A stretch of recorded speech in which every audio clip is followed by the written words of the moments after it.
Indian premier लीगच्या पहिल्या सामन्यात मुंबई इंडियन्सला पराभव स्वीकारावा लागला। चेन्नईने या सामन्यात 4 विकेटने विजय मिळवला। या सामन्यात मुंबईने चायनामॅन गोलंदाज विघ्नेश पुथुरला इम्पॅक्ट प्लेअर म्हणून संधी दिली। हा त्याच्या IPL मधला पहिलाच सामना होता। त्याने या सामन्यात शानदार गोलंदाजी केली। पुथुरने त्याच्या पदार्पणाच्या सामन्यातच 3 मोठ्या खेळाडूंच्या विकेट घेतल्या, त्यामुळे तो सध्या चर्चेचा विषय बनला आहे। अनेक चाहते हा विघ्नेश पुथुर कोण आहे हा प्रश्न विचारत आहेत।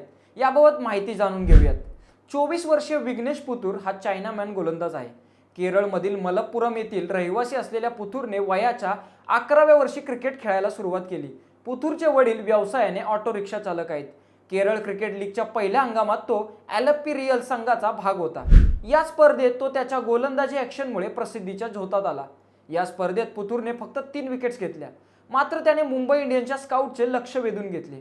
कालांतराने मुंबईने त्याला चाचणीसाठी बोलवले होते। विघ्नेश पुथुरने अद्याप देशांतर्गत क्रिकेटमध्ये केरळचे प्रतिनिधित्व केलेले नाही, पण त्याला आधीच IPL खेळण्याची संधी मिळाली आहे। विघ्नेश पुथुरने त्याच्या पहिल्याच षटकात चेन्नई सुपर किंग्सचा कर्णधार ऋतुराज गायकवाडची विकेट घेतली। विल जॅक्सने त्याचा झेल घेतला। त्यानंतर दुसऱ्या षटकात विघ्नेशने शिवम दुबेला पॅव्हेलियनमध्ये पाठवलं। तिलक वर्माने लॉंगॉनवर दुबेचा झेल घेतला। विघ्नेशने त्याच्या तिसऱ्या षटकाच्या 4थ्या चेंडूवर दीपक हुडाला फिरकीच्या जाळ्यात अडकवले आणि मुंबईला 3 महत्त्वपूर्ण विकेट्स मिळवून दिल्या। पुथुरने या सामन्यात 4 षटकात 32 धावा देत 3 विकेट्स घेतल्या।